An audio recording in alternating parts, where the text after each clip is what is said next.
देश न्यूज की सारी खबरें आप तक। इसमें एक जोगिंदर गियोंग जो कि एक बड़ा ड्रीडेड गैंगस्टर था, उसको बड़ी पेंस टेकिंग एफर्ट्स के साथ में ट्रैक किया गया था फिलीपाइंस में, और वहाँ से उसको डिपोर्ट करा के कल शाम को रात में लेके आए और उसकी अरेस्ट डाली गई। ये ऑपरेशन पिछले 1-1.5 साल से चल रहा था और इसमें एक्टिव शेयरिंग ऑफ इंटेलिजेंस हुई थी दिल्ली पुलिस स्पेशल सेल और हरियाणा पुलिस के बीच में, जहाँ पे छोटी से छोटी चीज़ को एक दूसरे के साथ शेयर किया गया, इंफॉर्मेशंस को डेवलप किया गया और फाइनली इसको स्पॉट किया गया फिलीपींस में। और फिलीपींस में इसको स्पॉट करने के बाद में जो लीगल तरीका होता है इसको लाने का वो किया गया और फाइनली इसको कल वहाँ से डिपोर्ट करा के लाके इसकी अरेस्ट डाली गई।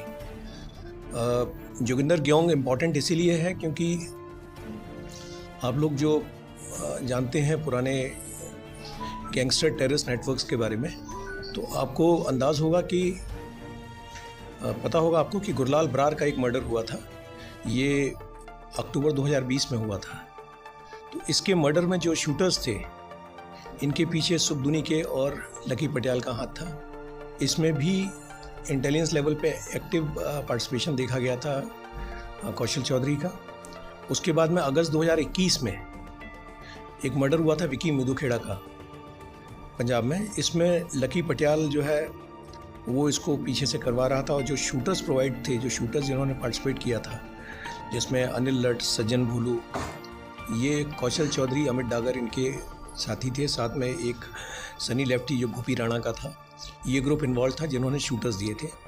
फिर बाद में एक संदीप नंगल अंबिया जो एक कबड्डी प्लेयर था और कबड्डी फेडरेशन कनाडा की थी, उसका पार्ट था। इसका मर्डर हुआ था जो जिसे सुखदुनीके ने करवाया था। इस मर्डर में भी जो लड़के थे, अगर आप देखें तो नरेंद्र लल्ली था या पुनीत जलंधर था या बाद में अमित डागर, विजय मल्हे, ये सारे के सारे कौशल चौधरी के उसके थे, सिंडिकेट के थे। तो एक कौशल चौधरी सिंडिकेट जो है, Devender Bambiha syndicate connected with Sukhduneke, Lucky Patial ने अर्ज डाला। ये हमारे लिए एक प्रोमिनेंट फोकस था कि कहीं ये गैंगस्टर टेररिस्ट नेटवर्क जो है वो फिर से एक्टिव ना हो जाए। और जो जोगिंदर गियोंग है, ये खुद और इसका भाई जो कि एक पुलिस मुठभेड़ में एक्सचेंज ऑफ फायर में जिसकी डेथ हुई थी 2017 में हरियाणा में, वो कौशल चौधरी के एक्टिव एसोसिएट्स थे और भागने के बाद में ये फिर से उस ग्रुप को रिवाइव करने की कोशिश कर रहा था, इसीलिए इसको यहाँ लाया गया। इसके ऊपर अगर आप केसेस देखें तो करीबन 28 केसेस हैं, जिनमें 15 में इसको सज़ा हो चुकी है, इंक्लूडिंग 5 मर्डर में सज़ा हुई है।